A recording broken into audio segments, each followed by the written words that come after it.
Well, welcome back, everybody, to Two Pastors and a Mic. My name is Shannick, And I'm Cory. and we're so excited to have you on today's episode with us. Wherever you're listening from, we appreciate you. If you're We do. watching on YouTube or GAN, thank you for joining us. What up?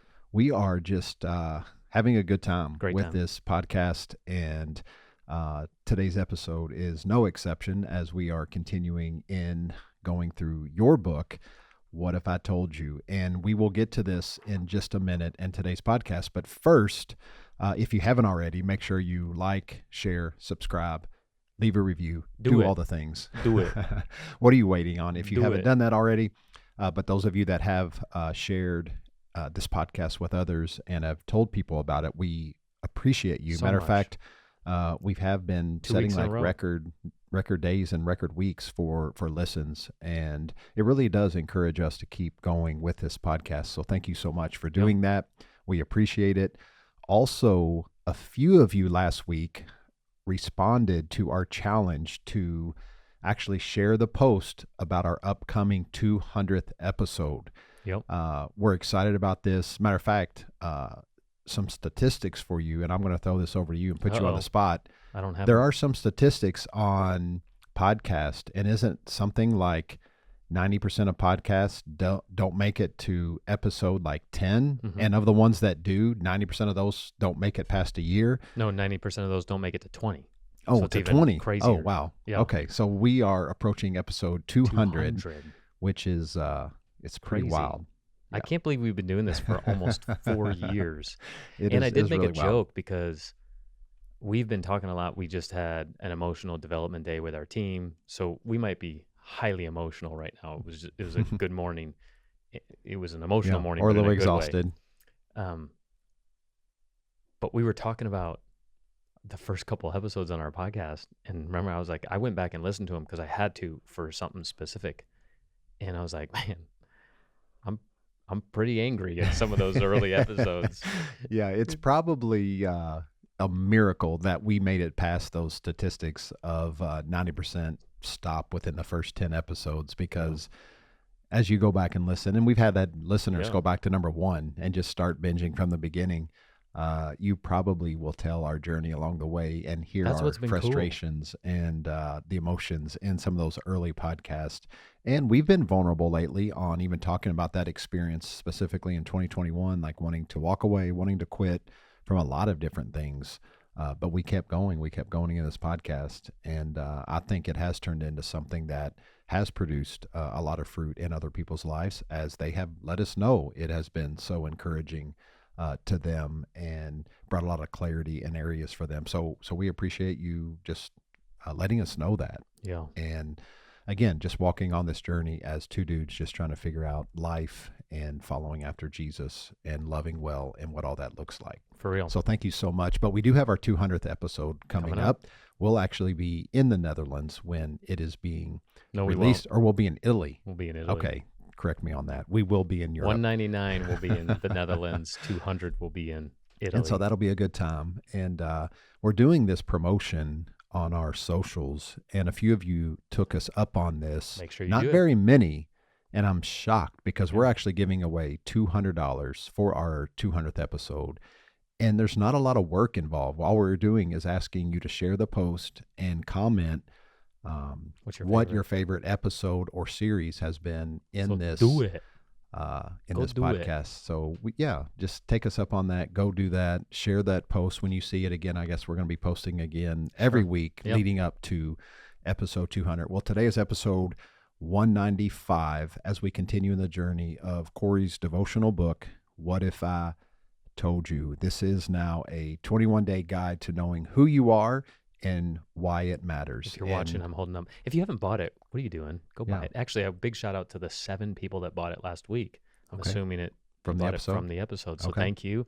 But also go buy it. It'll bless you. Big shout out to Barry. He sent me one of the most encouraging emails I've ever received just this past week, and he said he's going through it for the 7th time, and he made a shot at himself. And I know you're listening to this, Barry, but you're going through it 7 times because you are amazing. That's why. Not because you're so screwed up, but because you're so amazing. I love you, Barry. Love it. Well, it was also your goal in writing it, as we'll get into later. And remember from last week, Yeah. going through that book, it's for one whole time is just to focus on one Yeah. negative thought that you need to counter and conquer. And so as you begin to have these new thoughts, Yep. taking some of those big negative things that we carry and that are a lot of weight for us to carry, oh, maybe I need to go through the book again Yeah, with now that's this the in purpose. mind. Yeah. So I love that you said that. Yeah, Barry, you're amazing for taking those different negative thoughts and tackling the book with Yeah. that thought to conquer it. So That's that's the pretty point of the amazing. book, to do it as many times as you see fit, over and over again. I mean, not to pump my own tires, but it's designed to help remind you how the Father views you. And we all need this reminder, including myself. I go through the book multiple times. I still go through certain days, depending on my mood, just because I know what's in it. But it's like a good reminder, even for me, to be like, yeah, this is truth. This is why I'm aligning it. Because again, we're focusing on God's faithfulness. We're embracing slow living, but we're really falling in love with our true self, which is given to us because of Jesus. And that's the kind of the purpose of the book, is growing in confidence, because true confidence grows when you begin to fall in love with yourself the way that the creator is in love with you. And so that's why it matters. Again, Proverbs 21 or 23:7, as a man thinks, he is. So how you think is the most important thinking you will do specifically about yourself. So Right. And so basically, what this devotional has done is you have packaged it. Now we're getting ready to dive into the different words that um, maybe we know in Christianity and we've heard these things, but oftentimes we dismiss them or we roll our eyes at them and we don't really realize the actual truth behind them. That some of these things that the Father speaks over us are true and we need to believe it as true. And we normally put a counter to that. Well, okay, but big but. yeah, some big buts in there whenever we're thinking about some of these things that should be encouraging and what we should recognize as truth. And sometimes we just dismiss them so quickly. And we know what we've done, we know the thoughts we've had. And so, because of that, we say, well, no, I'm not to that level yet, or I can't achieve that yet, or I can't attain that yet. But what you're going to discover is these words have always been true about you, regardless of behavior. And that's the place we're trying to get you to. And so, if you remember from last week, day one of this devotional was just this idea of Mamba mentality, like Kobe Bryant, focus on something, tackling that thing, conquering it, achieving the victories. And one of the victories we want you to see is conquering that maybe one negative thought that you have. And so, whatever that may be, you just need to look at that and admit what that one negative thought was. Write it down. Write it down. I'll go ahead and just let you know. And I had a conversation with Cory even today as we were coming out of this emotional health day for our staff. I still really struggle with a negative thought is no matter what I do, it's never enough. Mm-hmm. And having to combat that with truth is something so important. But as we said last week, this is not an easy journey and it's not a quick journey. It's a continual journey. This is one of those negative thoughts that continue to creep in year after year after year, month after month, sometimes day after day, regardless of what I know, regardless of the truth that I speak over myself. Sometimes this keeps coming back up. And so we continually combat it with the truth. And so admit that negative thought. And then what is that personal motto that you have? That's one of the things that we've already talked about in this podcast so far, going through the book. But today we're going to actually combine two different days, day 2 and day 3 from the devotion. You're going to get a little snippet. Again, don't dismiss buying the book. Still buy the book, go through it. But we were going to do a little recap of this as well. And so day 2 and what you wrote, Cory, you wrote about the word whole. And you talked about how we're not broken. Why did you start off with this? I think it's the most important thing we have to talk about first when we dive into a lot of these words. Again, you said sometimes we've heard it so much before that we either dismiss it or we roll our eyes at it like, oh, okay. But this is one of those things that is triggering for a lot of people.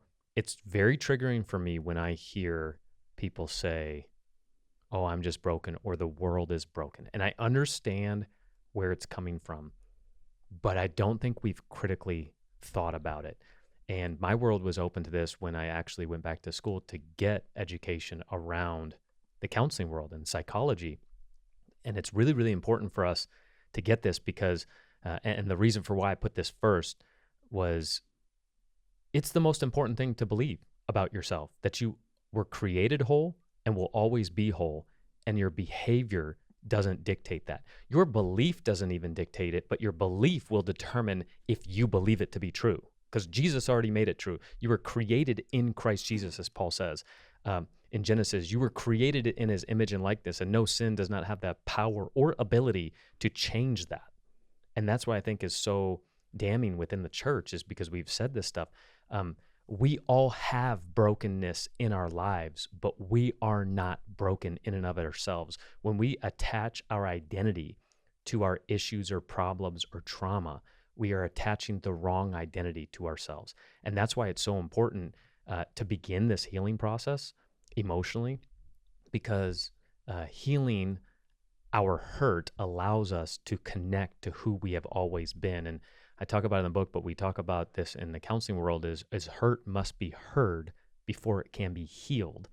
And so when we're going back to our own issues, wholeness, it's actually a controversial topic in theological world. Yeah. And Dr. Matt Pandell, when we were talking this book through, he was really challenging me to not use theological terms, even though it is a theological issue, but use more of a psychological term so it doesn't cause offense or triggers within the church community. So we came up with this idea of wholeness.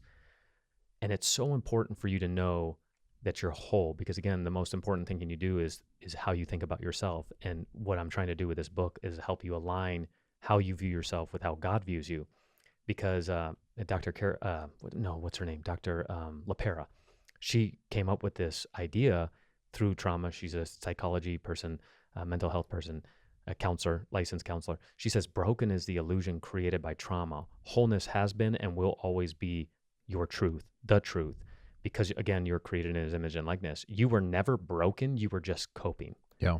And I love that. And that helped me actually deal with a lot of my traumatic experiences. Yeah, I love that as well. And listener, what you need to know too is that quote is actually on our whiteboard in our conference room that the staff goes into every single week. It's on the board, and you actually wrote it there. And I remember when you wrote it and you talked about how this is something that we got to come to terms with ourselves as leaders and as people who are leading this ministry.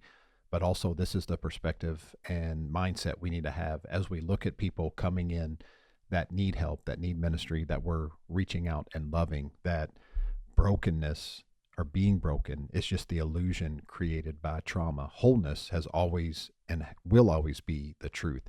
And I think it's just so good to know, not only for ourselves, but the way we also view other people. Yeah. And it's one of our most listened to podcasts. We unpack a whole episode on this, episode 29, You Are Not Broken. I think it's top 3 most listened to podcasts in the history of our podcast. But in the story and in that podcast, I talk about Numbers 13 and how the spies were going in and they come back with a bad report and they say, we looked like grasshoppers and that's what we were.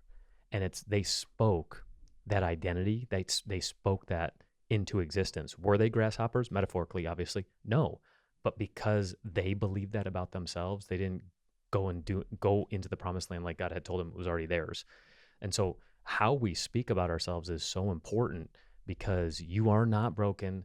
You have trauma in your life that has created the illusion of it, but it's not your identity. And so every day there's 4 questions going back to that specific word, so whole.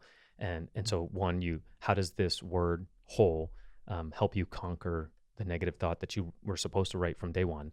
And then repeat your personal motto is number 2. Number 3 is a guided meditation, and it changes every day. And so for this specific day, actually from our podcast episode 125 with William Paul Young, author of The Shack, he said something in the podcast that I wrote in the book. And listener, just take a minute to listen to this quote from William Paul Young. It's amazing. He says, wholeness is when the ways of your being are an expression of the truth of your being. Pause and take a deep breath. The Father, the Son, and the Holy Spirit are especially fond of you. You are the melody being sung inside 3-part harmony. And I love that. So I take people through a guided meditation of just embracing that quote, reminding the fact that you have always been whole, you will always be whole. And maybe even the challenge to go listen to podcast episode 29, you are not broken. And then the fourth thing is the challenge that comes every day is how can you take what you learned today and encourage someone else with it? So on your journey to understanding your wholeness, again, we're not expecting you just to hear my words and believe it.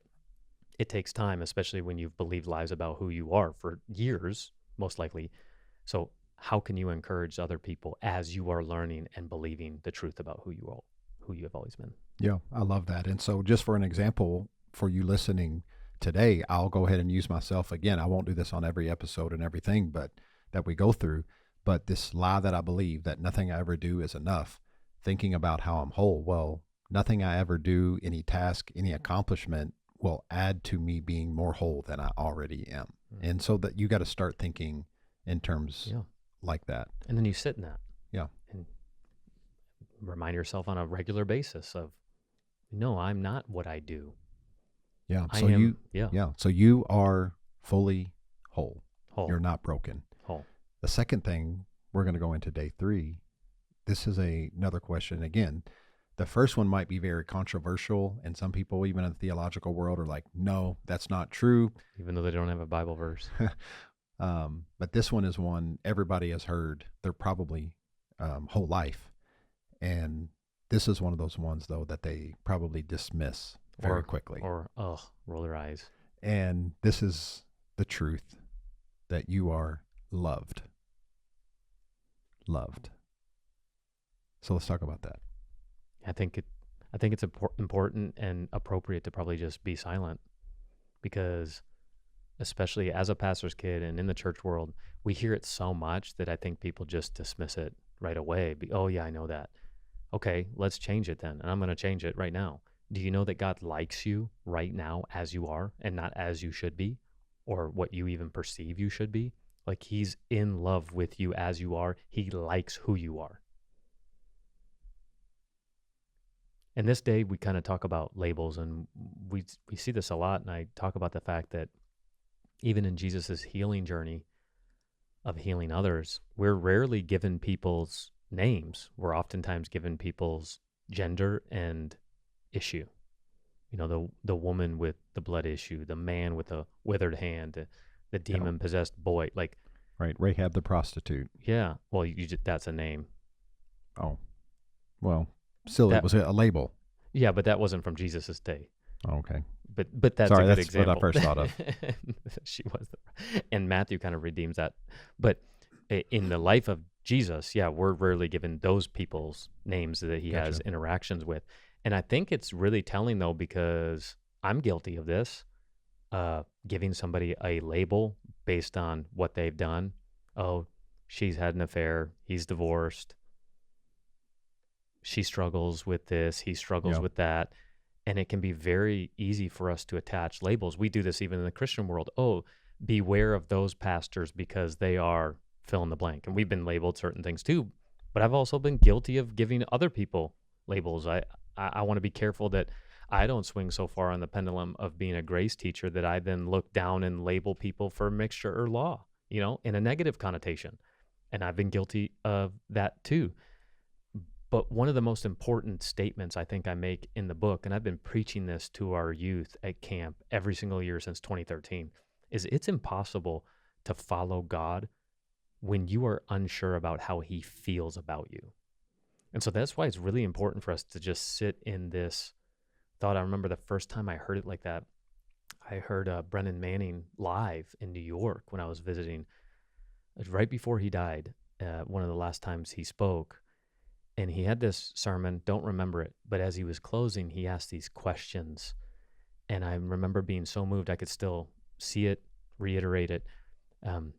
He pretty much said he believes that God's going to ask you one question when you meet him face to face. And that question is going to be, did you really believe that I loved you? And then he goes on a rant for like 5 minutes talking about how most people in the church will answer that with a heartbreaking no. And I remember being so moved. I think that was probably the first time. That was even before I moved here in 2012. It was. But it was one of the first times where I think I started to begin to be open to true grace message of Jesus. because I remember being so moved by that question because I answered that in that moment. No, like I haven't done enough. I haven't repented enough, even though I didn't even know what that word really meant. And I was a seminary grad. And so he asked that really good question. And Jack Frost in this book, when I moved here, Jamie recommended like 5 books. And I read them all within that first, before Christmas, because I moved here in September. And one of them was that book by Jack Frost. Hmm. I can't remember what the title is. From spiritual sonship, or from Spirit. spiritual slavery to spiritual Yeah, sonship. yeah, that's Yep. it. He says this: moving from slavery to sonship or daughterhood is a matter of reaching the place where you get up in the morning feeling so loved and accepted in your Father's heart that your whole purpose for existence becomes looking for ways to give that love away to the next person you meet. And I want to reiterate that because I know, especially in the church world, so many people give red flags or caution for us to actually believe these words to be true about us because it'll make us more prideful. Right. Impossible. To reiterate what Jack just said, when we understand how loved we are, we're no longer seeking love and people pleasing to gain the attention from other people because we've already sat in it with the Father. So now we walk into a room, and instead of trying to get people to look at us, we already know we're loved, valued, accepted, all those words. We already know we're whole. So I'm going to walk in and I'm going to bring wholeness into that room and speak wholeness into every person I speak. You actually become more of a carrier of the wholeness and love of Jesus Christ when you know who you are. That's why it's impossible for this to create pride, because you're not the one that did it. You're accepting the gifts. And then guess what? You get to be a steward of those gifts to the people, specifically the church people that have been in our churches for decades that really truly don't even know this. Yeah. I will say too, for me, a big thing is in the church world, yes, but also just in life, we are conditioned to live in and look at things in a dichotomy. And this is good, that is bad. Hmm. Here are heroes and here are villains. We are this, they are that. And so when you live in this dichotomy, you just naturally start to label things that are not in line with where you are at in a certain situation, or where you believe that you're at. And I remember one big thing for me going through some group therapy stuff and some leadership things, that emotional leadership that I was going through with Dr. John Townsend. And one of the big things that he talked to me about is, and I learned, is like when you look at people, even when you look in yourself, stop putting it in a dichotomy. Stop saying, well, I'm good because of this, or I'm bad because of that, and get to a place where you can finally see yourself and others, not that they're good or you're good, not that you're bad or they're bad, but you and them are simply loved. Hmm. It's not that you're good, it's not that you're bad, it's that you're loved. And that's the place you need to get to and live in that truth. Yeah. And we could go through a plethora of stories in the scriptures that just talk about this is somebody that just needed to be known that they're or just needed to know that they're loved. And then the 4 questions come back is how does what you read today around being loved and knowing that you're loved regardless of what you do or believe, how does that affect your negative thought from the day? And then you repeat your personal motto. And then the guided meditation for this is a song that has really, really impacted my soul, is a song by Bethel called Pieces. And so I say, hey, go listen to that song and then write down what you hear, see, sense, or feel from the Spirit. What's a lyric that sticks out or stands out? What's a thought that it might produce, that song might produce in your spirit as you're just listening to the lyrics? I know one of the lyrics off the top of my head is like, you don't hide your heart from me type thing. And it's like, yeah, you don't give your heart in pieces. I just love the lyrics. I think the lyrics are phenomenal. And then the challenge is, again, how can you take what you learned today about knowing that you're loved and give that away to everybody else? Because again, the purpose is that when you walk in these 20 words, you become so confident in what Christ has declared over you. You believe it to be true. And then you're bringing heaven, which is all 20 of these words, you're bringing this into every room you walk into, and everybody's glad you're there, and then thinking about how you encourage them when they leave. And again, that's the goal. Yeah. So there you have it. You are whole and you are loved. I would really encourage you, I know you're listening to this either on a phone, a tablet, or behind a computer, go ahead and type into Spotify or wherever you listen to music the song Pieces by Bethel and take us up on that challenge. Set in that and just think about those words and live in this truth that you are fully loved right where you're at. And then, secondly, I would also challenge you to look out for those social media posts on Instagram and Do Facebook it. from two pastors at a mic or Hill City, and make sure that you share that. Leave a comment, and also make sure, isn't there a third requirement to win? They got to make Yeah, sure they they got to are write a subscribed or something, comment. right? Yeah. Go follow us on Instagram or go follow the private Facebook group There you go. and then go buy the book, dude. Just do the dang thing. Just do it. All right. So, with that, just know you are loved and there's nothing you can do about it.